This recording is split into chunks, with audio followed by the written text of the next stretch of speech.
ሐጀሩል አስወድ ጥቁሩ ድንጋይ።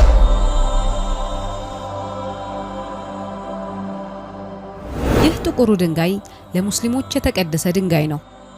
ከጥንት ጊዜ ጀምሮ በካዕባ ደቡብ ምስራቅ ጥግ ላይ ይቀመጥ ነበር። ማለትም ከቅዱስ ካዕባ ማዕዘናት አንዱ ላይ ወይም በካዕባ ምዕራባዊ ክፍል በኩል ከሩክኑል የማኒ አጠገብ ይገኛል። ጥቁሩ ድንጋይ በርካታ ክፍሎች ያሉት የተከበረ ድንጋይ ነው። ሞላላ ቅርጽ ያለውና ጥቁር ሆኖ ቅላት የተቀላቀለበት ቀለምና ከውጪ በካዕባ ደቡብ ምስራቅ ጥግ ላይ ይገኛል። ሙስሊሞች ጠዋፍ ሲያደርጉ የካዕባው ዙሪያ መነሻና መጨረሻ ነው። በሐጅ ጊዜ ሰው ስለሚበዛና ሁሉም ሰው ሐጀሩል አስወድ ሊታየው ስለማይችል ከድንጋዩ ፊት ለፊት በሚገኘው መሬት ላይ ረጅም ጥቁር መስመር ተሰምሯል። ይኸውም በቀላሉ ጠዋፍ ሲያደርጉ መነሻውና መድረሻውን እንዲለዩ ነው። ሐጀሩል አስወድ 1 ሜትር ተኩል ከመሬት ከፍ ብሎ ይገኛል። ማንም እንዳያነሳው ለጥበቃ ተብሎ ለማቆየት በንጹህ የብር ፍሬም የተከበበ ነው። ጥቁር ቀለሙን በተመለከተ ኢብኑ አባስ በዘገቡልን ሐዲስ ነብዩ ሰለላሁ ዐለይሂ ወሰለም እንዲህ ብለዋል። ሐጀሩል አስወድ ከጀነት የወረደ ነጭ ድንጋይ ነበር። የሰው ልጅ ኃጢአት አጠቆረው እንጂ ሰው ሚነካካው የድንጋዩ ቦታ ጥቁር ነው፣ ነገር ግን የቀረው ድንጋይ ነጭ ነው። ሙሐመድ ቢን ኹዛዓ ይህን ሲገልጹ ቀራሚጣህ በ339 ሐጀሩል አስወድን ድንጋዩን መልሰው ከማስቀመጣቸው በፊት ሲፈትሹት እንዲህ ብለዋል። ጥቁር ድንጋይ ተነቅሎ ሳለ ተመለከትኩ። ጥቁርም ጫፉ ላይ ብቻ አየሁ፣ የቀረውም ነጭ ነበር። ርዝመቱም 1 ክንድ ያህል ነበር። ሐጀሩል አስወድ ከጀነት ያቁት ወይም ከተከበሩ ድንጋዮች አንዱ ነው። ነብዩ ሙሐመድ ሰለላሁ ዐለይሂ ወሰለም ሐጀሩል አስወድ ከጀነት ድንጋዮች አንዱ ነው ብለዋል። እንዲሁም በሌላ ሐዲሳቸው ሐጀሩል አስወድና መቃም ኢብራሂም የሁለት የጀነት ያቁት ወይም የተከበሩ ድንጋይ ናቸው። አላህ የነዚህን ብርሃን ባያጠፋ ኖሮ መሬትን ከምስራቅ እስከ ምዕራብ ያበሩት ነበር ብለዋል።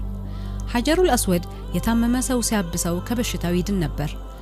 ሐጀሩል አስወድ የተነጣጠሉ ትናንሽ 7 ወይም 8 የሚሆኑ ክፍሎችን አንድ ላይ በማጣበቅ ተጠናክሯል።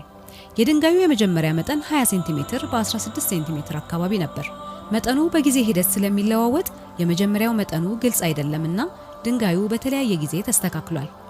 በፈረንጆች አቆጣጠር በ10ኛው ክፍለ ዘመን የታሪክ ተመራማሪዎች 1 ክንድ ወይም 0.46 ሜትር በላይ የሆነ ሞላላ ቅርጽ እንደሆነ ገልጸዋል። በ17ኛው ክፍለ ዘመን መጀመሪያ ላይ ልኬቱ 1.4 ሜትር በ1.33 ያርድ እና 1.22 ሜትር ተመዝግቧል እና በ18ኛው ክፍለ ዘመን ላይ ታላቁ አሊ ቤይ ጥቁሩን ድንጋይ ለመለካት የመጀመሪያውን ሙከራ አድርጓል። እናም ርዝመቱ 42 ኢንች ወይም 110 ሴንቲሜትር ደርሷል። በመሐመድ አሊ ፓሻ የግዛት ዘመንም እንደነሱ በተሻለ ተለካ።